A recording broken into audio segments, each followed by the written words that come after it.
हम next topic अपना करेंगे electric field at equatorial of dipole. इसको करने से पहले जो हमने पिछला था हम थोड़ा सा रिवाइज कर लेते हैं। सबसे पहले तो हमारा इलेक्ट्रिक फील्ड का फॉर्मूला आया था 1/4πε0 Q अपॉन में r²। ठीक है, तो r क्या है इसके अंदर? r हमारा होता है डिस्टेंस चार्ज का लेकर ऑब्जर्वेशन पॉइंट तक का डिस्टेंस। ठीक है, इसी फॉर्मूले का यूज हमने एक्सीएल में करा था और एक्सीएल में हमने जो इलेक्ट्रिक फील्ड का फॉर्मूला निकाला था शॉर्ट डाइपोल के लिए 1/4πε0 2p अपॉन में r²। ठीक है, यही निकाला था। और नेट इलेक्ट्रिक फील्ड की डायरेक्शन एक्सीएल के केस में हमारी आई थी इन द डायरेक्शन ऑफ डाइपोल, मतलब जो हमारे डाइपोल की डायरेक्शन थी वही हमारे किसकी डायरेक्शन थी? इलेक्ट्रिक फील्ड की डायरेक्शन थी, नेट इलेक्ट्रिक फील्ड की डायरेक्शन है। आज हम कर रहे हैं electric field at equatorial of dipole, मतलब हमें डाइपोल से, मतलब डाइपोल के अंदर दो चार्ज होते हैं, दोनों चार्ज से इक्वल डिस्टेंस पर हमें जो है इलेक्ट्रिक फील्ड निकालना है। तो आज हम इसका डेरिवेशन करेंगे। हम बना रहे हैं हमारा डायग्राम जिसके अंदर हमने क्या लिया? डाइपोल लिया -q और +q, दोनों के बीच में हमने डिस्टेंस लिया था 2l, जैसे कि हमने लास्ट टॉपिक में लिया था।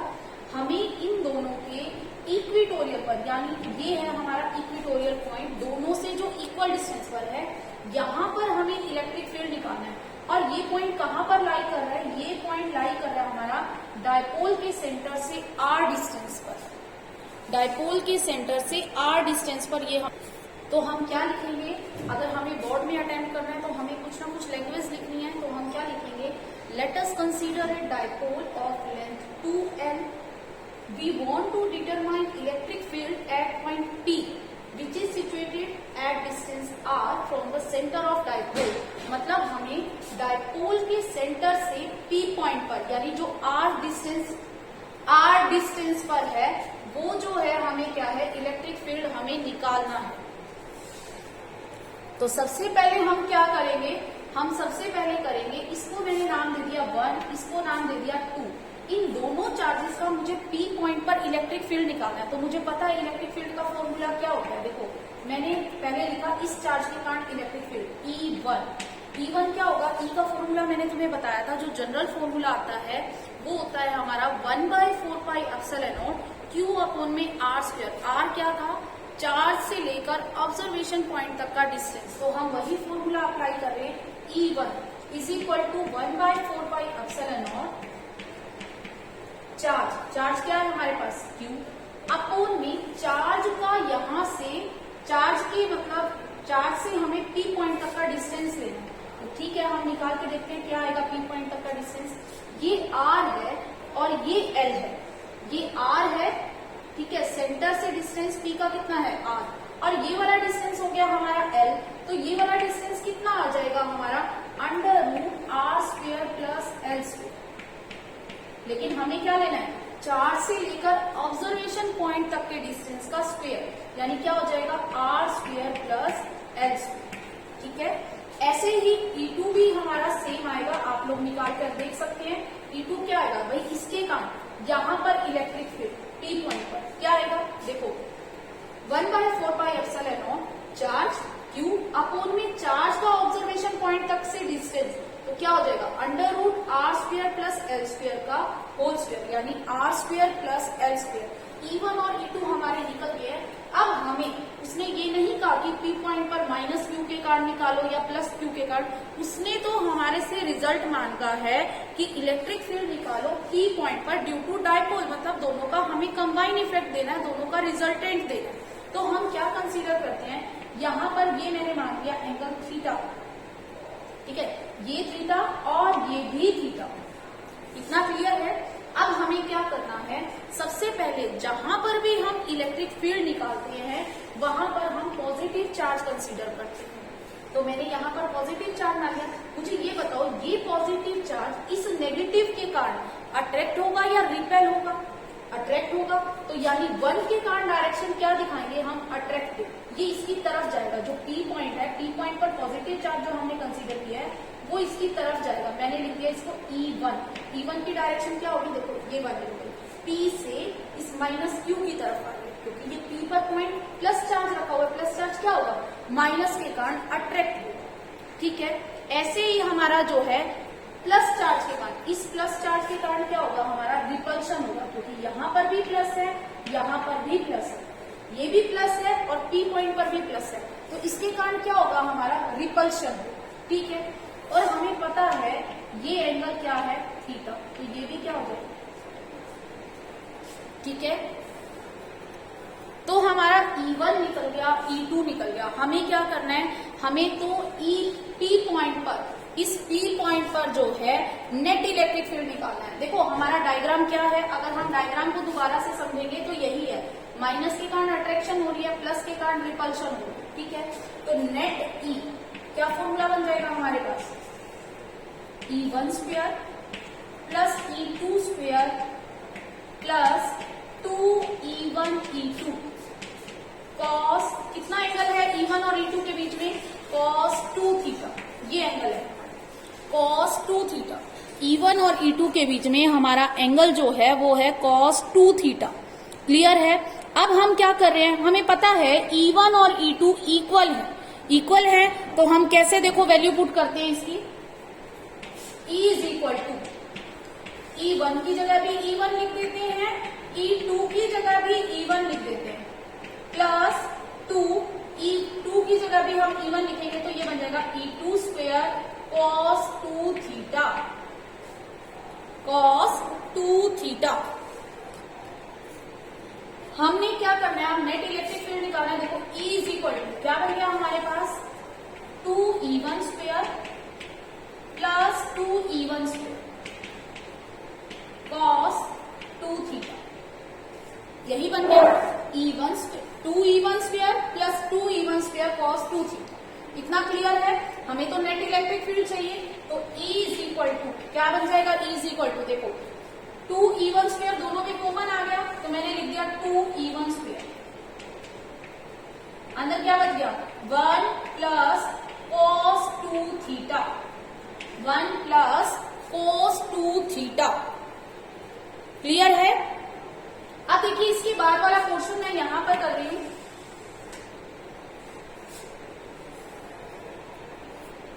इसके बाद हम क्या करेंगे, E इज इक्वल टू, ठीक है, ये क्या बन जाएगा 2E1 square, 1 plus cos 2 theta को हम क्या लिख सकते हैं, 2 cos square 2 theta by 2 theta by 2 बन जाएगा हमारा थीटा, ये आ गया हमारा under root 2E1 square, 1 plus cos 2 theta को मैंने लिख दिया 2 cos square 2 theta by 2 theta by 2 हो गया हमारा cos स्क्वायर थीटा।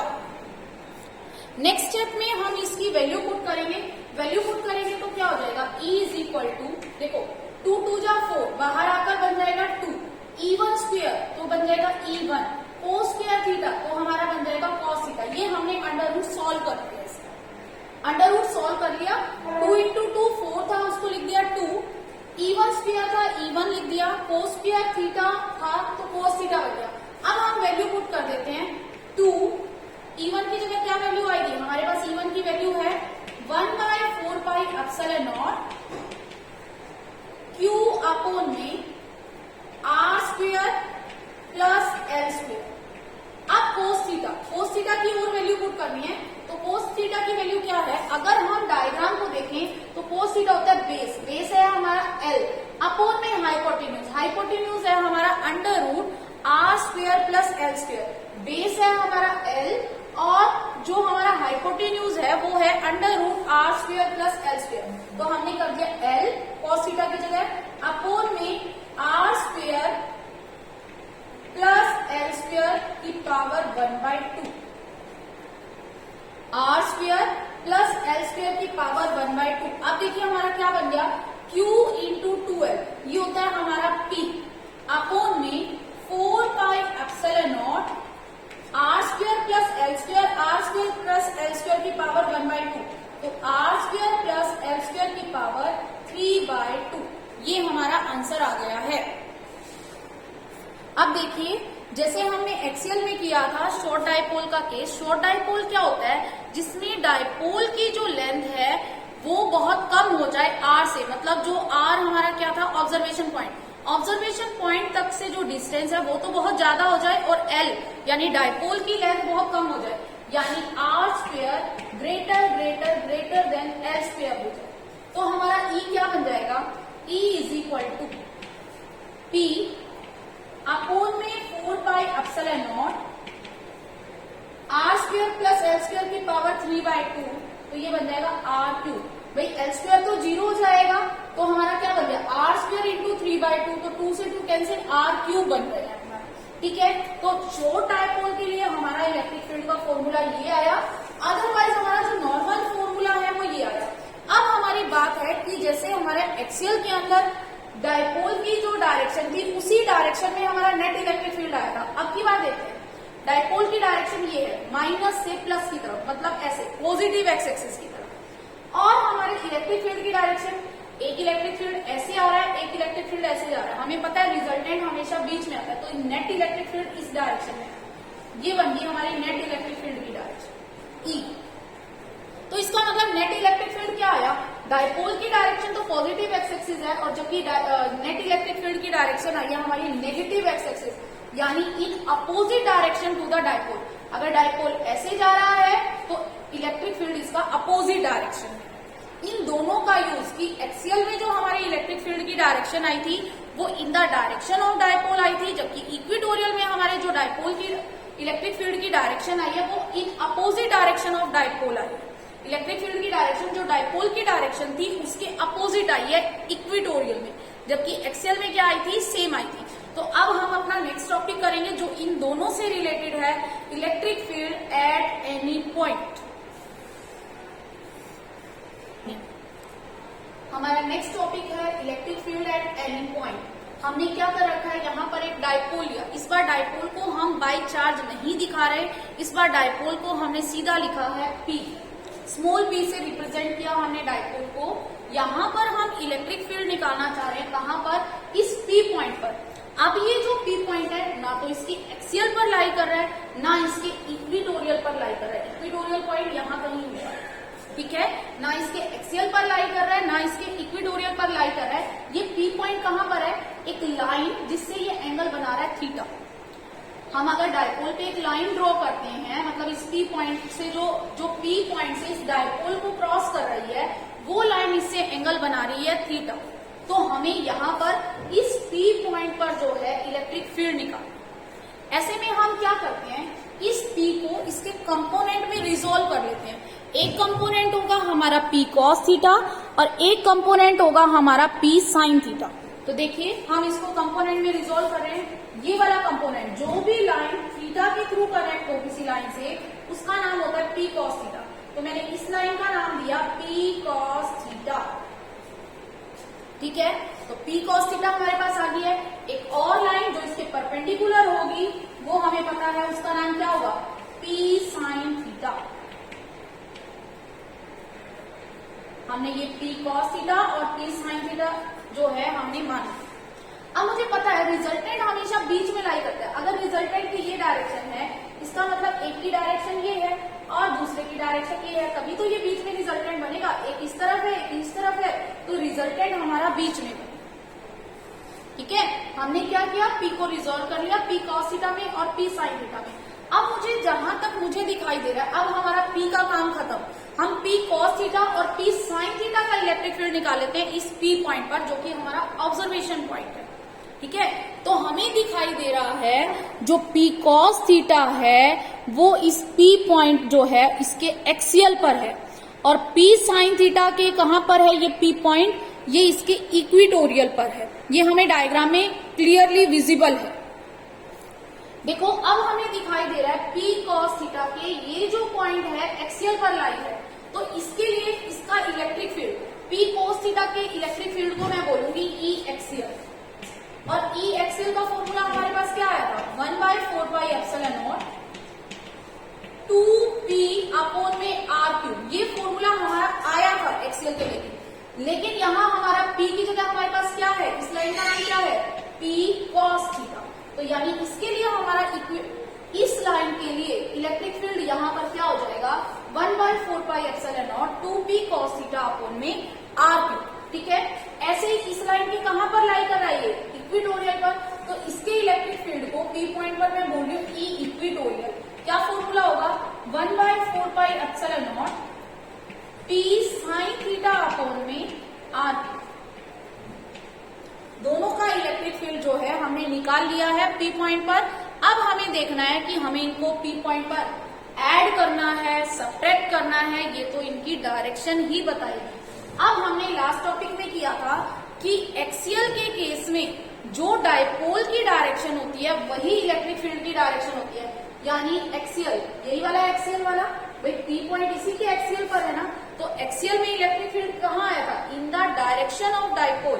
तो in the direction of dipole, dipole ऐसे जा रहा है ना, यानी ई एक्सियल की डायरेक्शन ये होती है, ई एक्सियल। जिस डायरेक्शन में डायपोल जा रहा है उसी डायरेक्शन में इसका इलेक्ट्रिक फील्ड जा रहा है, ई एक्सियल। और इक्विटोरियल के केस में आया था in opposite to the dipole, electric field की डायरेक्शन क्या आई थी, इन अब पी साइन थीटा ऐसे जा रहा है, यानी इलेक्ट्रिक फील्ड इसका ऐसे जाएगा, तो इलेक्ट्रिक फील्ड की डायरेक्शन हो गई इसकी ऐसे, ई इक्विटोरियल। दोनों हमने लिख दिए हैं, ई एक्सियल और ई इक्विटोरियल। तो हमारा जो वेक्टर का फॉर्मूला होता है वही हमने अप्लाई किया, r is equal to √a² plus b² plus 2ab cos theta होता था। यहाँ पर थीटा हमारा 90 है, हमने रिजल्टेंट को नाम दे रखा है e, तो e क्या बन जाएगा, √e इक्विटोरियल का स्क्वायर प्लस e एक्सियल का स्क्वायर, यही बन जाएगा। तो e is equal to e equatorial का स्क्वायर, e इक्विटोरियल का स्क्वायर क्या हो जाएगा हमारा, 1/4πε0 पी साइन थीटा अपॉन में आर क्यूब का स्क्वायर। ऐसे ई एक्सियल का स्क्वायर क्या बन जाएगा, 1/4πε0। तो हमने इसकी वैल्यू पुट कर दी है। अब हमें चाहिए net electric field. Net electric field यहां से क्या कॉमन आ रहा है, 1/4πε0 का स्क्वायर, P का स्क्वायर अपॉन में आर क्यूब का स्क्वायर, लेकिन बाहर आकर अंडर रूट के बाहर आकर ये क्या बन जाएगी, 1/4πε0 का स्क्वायर को बना रहा है, लेकिन यहाँ क्या आ जाएगा 1/4πε0। क्लियर है। और क्या कॉमन आ रहा है, P अपॉन में आर क्यूब, ये सब चीजें कॉमन आ रही है। अंदर क्या बच जाएगा, इधर तो बचेगा हमारे पास साइन स्क्वायर थीटा, और इधर से बचेगा हमारे पास 4 cos square theta, 4 cos square theta, ये बच जाएगा। तो आगे हम इसको सॉल्व करेंगे, तो E क्या बन जाएगा हमारा, E बनेगा 1/4πε0 P अपॉन में आर क्यूब। ठीक है, अंदर क्या बचेगा देखिए, साइन स्क्वायर को अगर हम कोस लिख लें तो 1 - cos square theta plus 4 cos square theta, ये बच गया हमारे पास। Sine square plus cos square 1, यानी हम साइन स्क्वायर को लिख सकते हैं 1 - कोस स्क्वायर थीटा, यानी E का फॉर्मूला हमारे पास आ गया 1/4πε0 P अपॉन में आर क्यूब, और ये हो जाएगा हमारे पास 1 + 3 cos स्क्वायर थीटा, ये आ गया हमारा E का फॉर्मूला। अब बात आ गई डायरेक्शन की। जैसे हमारा रिजल्टेंट जो फर्स्ट वेक्टर के साथ एंगल बनाता है उसको हम बोलते हैं डायरेक्शन, यानी अल्फा। इस केस में मैंने ले लिया अल्फा। ठीक है, तो डायरेक्शन का मतलब मुझे टेंजेंट अल्फा निकालना है, तो टेंजेंट अल्फा, टेंजेंट अल्फा क्या हो जाएगा हमारे पास, देखो परपेंडिकुलर, इस एंगल का परपेंडिकुलर यानी ई इक्विटोरियल अपॉन में ई एक्सियल। ई इक्विटोरियल अपॉन में ई एक्सियल करोगे तो इक्विटोरियल ऊपर है, यानी ये हो गया हमारे पास ई इक्विटोरियल। ई इक्विटोरियल हमारे पास हो गया साइन थीटा आ जाएगा, और पी अपॉन में आर क्यूब दोनों का कट जाएगा, अपॉन में 2 cos थीटा, ये आ जाएगा हमारा कैंसिल आउट होने के बाद। ई इक्विटोरियल अपॉन में ई एक्सियल रखेंगे तो हमारे पास ये आ जाएगा, हमारे पास फॉर्मूला आ गया है tangent alpha is equal to 1/2 tangent theta. तो आज हमने क्या किया, एक बार हम उसको डिस्कस कर लेते हैं। सबसे पहले हमने ई एक्सियल निकाला था। ई एक्सियल सभी में देखो ई का जनरल फॉर्मूला हमारा यही रहेगा 1/4πε0 क्यू अपॉन में आर क्यूब, और आर क्या होता है, डिस्टेंस होता है चार्ज का ऑब्जर्वेशन पॉइंट तक का डिस्टेंस। ठीक है, इसके बाद हमने ई एक्सियल निकाला था। ई एक्सियल में हमारा शॉर्ट डायपोल के लिए फॉर्मूला आया था 1/4πε0 2p अपोन में r क्यूब, ये हमारा फॉर्मूला आया था। और डायरेक्शन आई थी इलेक्ट्रिक फील्ड की इन द डायरेक्शन ऑफ डाइपोल। ऐसे ही हमने ई इक्विटोरियल में निकाला। ई इक्विटोरियल में हमारा आया 1/4πε0 p अपोन में r क्यूब, और डायरेक्शन आई थी इन अपोजिट डायरेक्शन ऑफ डाइपोल। उसके बाद ये हमने टॉपिक किया electric field at any point. इनमें इन दोनों का यूज किया। सबसे पहले p को रिजोल्व किया था p cos थीटा और p sin थीटा में। फिर हमने देखा p cos थीटा के तो जो p पॉइंट है, जो ऑब्जर्वेशन पॉइंट है, एक्सियल पर लाई कर रहा है, तो उसके लिए एक्सियल का फॉर्मूला लगा दिया। और जो p sin थीटा है उसके इक्विटोरियल पर लाई कर रहा है, तो हमने उसके लिए इक्विटोरियल का फॉर्मूला लगा दिया। और नेट इलेक्ट्रिक फील्ड की डायरेक्शन हमने लास्ट टॉपिक से उठा लिया। एक्सियल के केस में हमारे इलेक्ट्रिक फील्ड की डायरेक्शन होती है डाइपोल मूवमेंट की डायरेक्शन, और इक्विटोरियल के केस में इलेक्ट्रिक फील्ड की डायरेक्शन होती है opposite to direction of dipole. तो डाइपोल हमारा ऐसे जा रहा है एक्सियल वाला, तो इसकी डायरेक्शन इलेक्ट्रिक फील्ड की ऐसे हो गई है। दोनों हम देख रहे हैं ई परपेंडिकुलर है, हमने नेट ई निकाल लिया, और नेट ई निकालकर जो है हमारा फॉर्मूला ये निकल गया 1/4πε0 p अपोन में r cube under root 1 + 3 cos square theta. ठीक है, तो हमने टेंजेंट अल्फा निकाली, यानी डायरेक्शन निकाली कि ये जो हमारा नेट इलेक्ट्रिक फील्ड है इसकी क्या डायरेक्शन होगी। डायरेक्शन के लिए हमने रिजल्टेंट का हॉरिजॉन्टल वेक्टर के साथ यानी फर्स्ट वेक्टर के साथ एंगल लिया, उसको हमने डायरेक्शन बोला अल्फा। तो टेंजेंट अल्फा, अगर ये हम ट्रेंगल पूरी कर देते हैं तो टेंजेंट अल्फा का फॉर्मूला क्या हुआ, परपेंडिकुलर बाय बेस। परपेंडिकुलर क्या है, ई इक्विटोरियल, अपोन में बेस क्या है, ई एक्सियल। दोनों की वैल्यू पुट करी, लास्ट में हमारा final answer tangent alpha = 1/2 of tangent theta. Thank you.